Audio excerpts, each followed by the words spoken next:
खाने में आपका ध्यान नहीं है, इमोशनल ईटिंग कर रहे हो, क्या खा रहे हो? आपने सोचा था मैं जंक फूड नहीं खाऊंगा, लेकिन खाए चले जा रहे हैं junk food, which will lead to all kind of problems. बुरा है। Pepsi, Coke, burger, pizza, pasta, chow mein, noodles, सब बुरा है। उसको एम्प्टी कार्ब्स बोलते हैं टेक्निकली, जो न्यूट्रिशन वाली लैंग्वेज है उसके अंदर। कोई डाइटिशियन है क्या आप में से? नहीं तो आप समझ जाते मैं क्या कह रहा हूं। एम्प्टी कार्बोहाइड्रेट्स मतलब जिसमें फाइबर नहीं है, कोई न्यूट्रिशन नहीं है, मैदा है, जो पेट में जाकर के क्या होता है, चिपक जाता है, डाइजेस्ट नहीं होता। उसकी वजह से क्या होता है, अंदर कई तरह की प्रॉब्लम्स हो जाती है जो हमको पता नहीं लगती।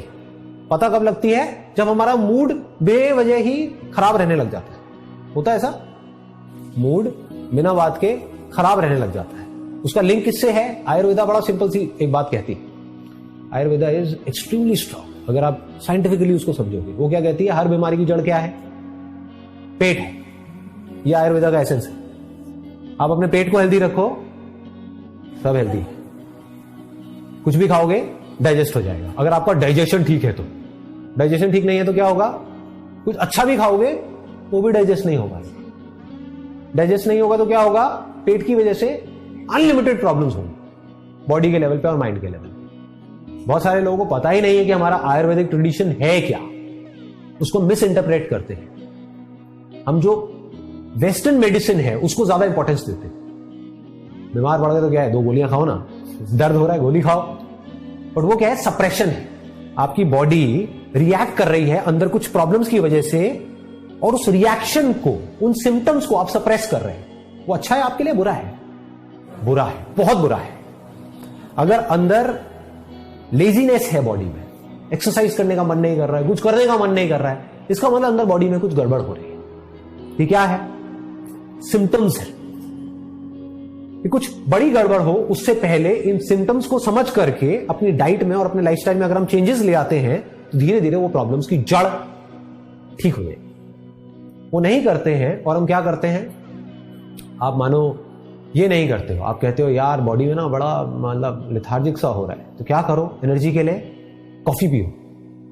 यही होता है? ये क्या है? ये क्या सही तरीका है? बिल्कुल गलत है। अच्छा, कॉफी पी के भी ना मजा नहीं आ रहा, तो एक काम करो, इसमें 1 चम्मच चीनी की बजाय 2 चम्मच डालो। होता है? उससे थोड़ी देर के लिए किक मिलती है। That is just a kick. आधा 1 घंटे के लिए किक मिली, फिर वापस से नीचे आ गए और बुरी तरह से नीचे आ गए। फिर आपको क्या चाहिए? फिर एक और कॉफी चाहिए, एक और सुट्टा चाहिए। होता है ना?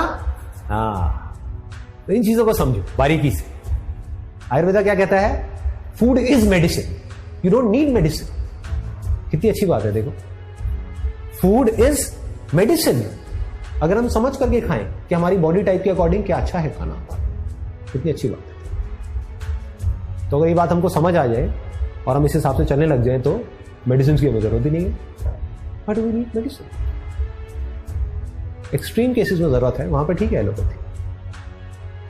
बॉडी को बैलेंस रखना है, माइंड को बैलेंस रखना है, ये 2 काम अगर आप करते रहे तो ऐसा कौन सा काम है जो नहीं कर सकते?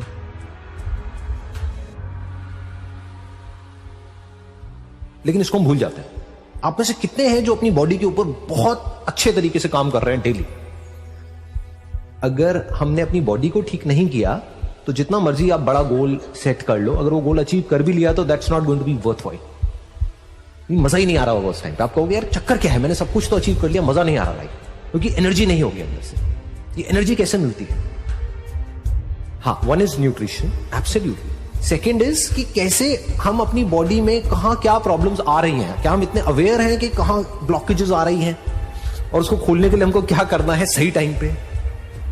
जैसे एयरक्राफ्ट को चेक किया जाता है ना, इनफैक्ट हर उड़ान से पहले उसको चेक किया जाता है, एक्ट करने से पहले उसको चेक किया जाता है वो एक्ट करने के लायक भी है या नहीं है, उड़ने के लायक भी है या नहीं है। ऐसे ही हमें अपनी बॉडी को रेगुलरली चेक करना है कि क्या मेरे जो एनर्जी लेवल्स हैं, जो भी बॉडी में मेरी एनर्जी है वो गिर रही है या बढ़ रही है, जो भी मैं कर रहा हूं उसकी वजह से। तो अगर हमको इतना समझ होगा, इतनी अवेयरनेस होगी, तो जिसकी वजह से गिर रही होगी उसको हम छोड़ते चले जाएंगे, जिस तरह से बढ़ रही होगी उसको हम ऐड करते चले जाएंगे।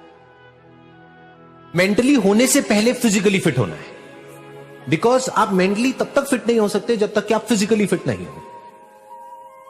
बहुत सारे जो हमारी इमोशनल जो उथल पुथल होती है या प्रॉब्लम्स होती हैं, we feel sad at times without any reason, कोई रीजन नहीं होता लेकिन मूड खराब हो जाता है, उसका कनेक्शन हमारी बॉडी से होता है, हमें पता नहीं होता। अगर आप ये नहीं कर रहे, यानी कि डेली अपनी बॉडी के ऊपर कम से कम 1 घंटा काम नहीं कर रहे, आप कुछ भी कर लो, अब महाबेवकूफ कि once you start working on your body और एक बार आपकी बॉडी फिट होती चली जाती है तो क्या होता है, एनर्जी जो है वो पूरा प्रॉपर्ली फ्लो कर रही होती है। ऐसी एनर्जी होगी कि आप कहोगे कि हो क्या रहा है, सुबह उठोगे एकदम एनर्जी से भरे हुए, पूरे दिन एनर्जी से भरे हुए, मतलब कुछ कमाल की ही एक अंदर एक फीलिंग हो रही है।